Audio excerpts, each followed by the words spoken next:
Hello everyone, myself Dr. Ankit Khetan, DM neurologist.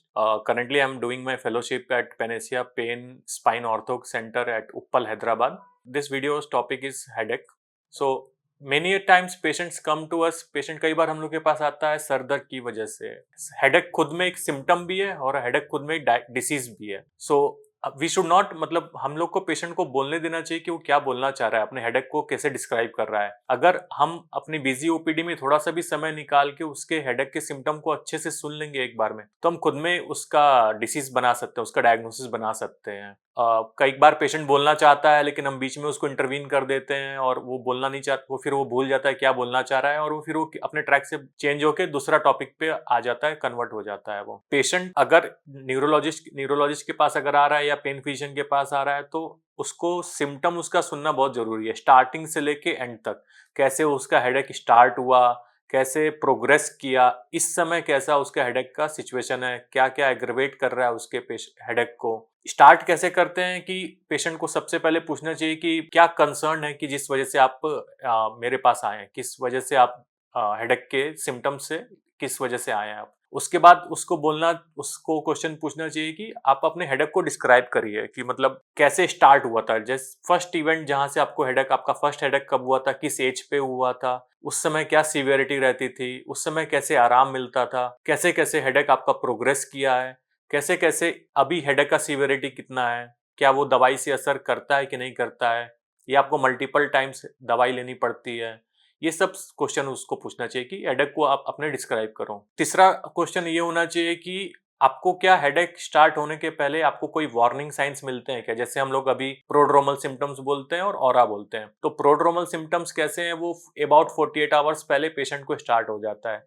जैसे उसको restlessness लगेगा, एक्सेसिव थर्स्ट होगा, यॉर्निंग आएगी, भूख लगेगी काफी ज्यादा, उसको चिड़चिड़ापन जैसा, एंजाइटी जैसा होगा, एंगर इश्यूज होंगे. और प्रोड्रोमल सिम्टम्स ऐसे होते हैं जो patient most of the time avoid करता है क्योंकि उसको अवेयरनेस ही नहीं होता है कि प्रोड्रोमल सिम्टम्स भी ऐसा कुछ होता है, या डॉक्टर्स भी अवॉइड कर देते हैं अगर वो पेशेंट कुछ बोल रहा होता है कि हाँ मुझे कुछ ऐसा हो रहा होता है. एक होता है, और प्रोड्रोमल सिम्टम्स का कोई भी लोकलाइजिंग वैल्यू नहीं होता है. नेक्स्ट होता है ऑरा. ऑरा भी जो भी हम लोग हेडेक के पेशेंट देखते हैं मोस्ट ऑफ द टाइम या तो माइग्रेन होता है या क्लस्टर हेडेक होता है या टेंशन टाइप हेडेक होता है. तो ऑरा भी एक खुद में एक लोकलाइजिंग वैल्यू है.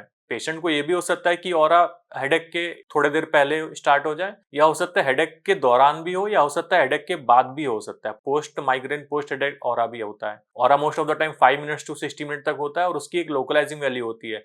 जैसे कुछ पेशेंट्स बोलते हैं कि हमें हाफ ऑफ द वर्ड दिखाई नहीं दे रहा होता है. जैसे हमारे सामने अगर घड़ी है तो हमें आधी दिखाई दे रही होती है और वो धीमे धीमे प्रोग्रेस करके हेडेक में कन्वर्ट हो जाता है. या हो सकता है कि उसको एक पार्ट ऑफ द बॉडी उसका नम फील कर रहा हो और वो धीरे धीरे प्रोग्रेस होके हेडेक में कन्वर्ट हो जाता है. तो ऑरा की लोकलाइजिंग वैल्यू होती है. एंड माइग्रेन में ऑरा काफी ज्यादा कॉमन होता है. थर्ड फोर्थ जो हम लोग को है ये पूछना चाहिए कि पेन आपका स्टार्ट होता कहाँ से है. तो most of the time migraine के जो पेन होते हैं वो नेक से स्टार्ट होके आगे की तरफ रेडिएट करते हैं. 40% पेशेंट्स में ऐसा हो सकता है कि आपका हेडेक स्टार्ट एक साइड से आगे की तरफ से स्टार्ट होके पीछे की तरफ चला जाए. यूनिलैटरलिटी, माइग्रेन का हेडेक जो होता है वो स्टार्ट यूनिलैटरल से होता है. जैसे एक साइड किसी पेशेंट का सिर्फ लेफ्ट साइड हेडेक हो रहा होता है, नेक्स्ट टाइम हो सकता है कि उसको राइट साइड हेडेक हो, या ये भी हो सकता है कि लेफ्ट साइड से स्टार्ट होके उसी अटैक में उसको राइट साइड में कन्वर्ट हो जाए, या ये भी हो सकता है कि लेफ्ट साइड से स्टार्ट होके बाइलेटरल हेडेक हो जाए. तो बाइलेटरलिटी अगर हेडेक में है तो ऐसा नहीं सोचना चाहिए कि टेंशन टाइप हेडेक है, वो हो सकता है,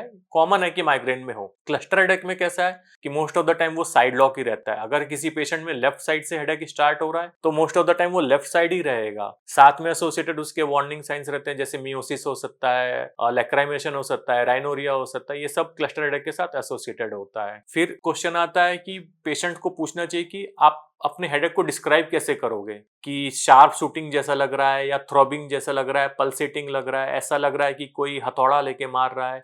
ये सब उसके कैरेक्टरिस्टिक होते हैं हेडेक को डिस्क्राइब करने के लिए. तो क्लस्टर हेडेक का जो पेन होता है वो काफी ज्यादा सीवियर होता है. इट मेक्स पेशेंट रेस्टलेस, मतलब वो उसको ऐसा लगता है कि बस सुसाइड कर लेगा, ऐसे हेडेक होता है. और माइग्रेन का हेडेक जो है वो थ्रॉबिंग पल्सेटिंग जैसा होता है और मॉडरेट टू सीवियर इंटेंसिटी का होता है. फिर हम लोग का क्वेश्चन होना चाहिए कि कोई आपका हेडेक, जो भी आपका हेडेक है वो कोई किसी पर्टिकुलर टाइम पे होता है क्या? जैसे कुछ कुछ पेशेंट्स कंप्लेन करते हैं, जैसे क्लस्टर हेडेक है, उसमें सर्केडियन रिदम होता है कि एक पर्टिकुलर टाइम पे स्टार्ट होता है, रात के 2 बजे 3 बजे करीब से हेडेक स्टार्ट होता है, 15 मिनट्स टू 180 मिनट तक रहेगा, कुछ दिन तक रहेगा, कुछ सीजन तक रहेगा, फिर अगले साल अगले सीजन में आता है। ऐसा क्लस्टर हेडेक होता है। माइग्रेन का हेडेक ऐसा पर्टिकुलर टाइम फॉलो नहीं करता है, पर मोस्ट ऑफ द टाइम देखा गया है कि सुबह जब उठता है मरीज, पेशेंट जब उठता है तो उसके बाद से उसको हेडेक होना स्टार्ट हो जाता है, धीमे धीमे प्रोग्रेस करता रहता है। या हो सकता है कि शाम के समय स्टार्ट हो, धीमे धीमे प्रोग्रेस करके सीवियरिटी पे पहुंच जाए वो।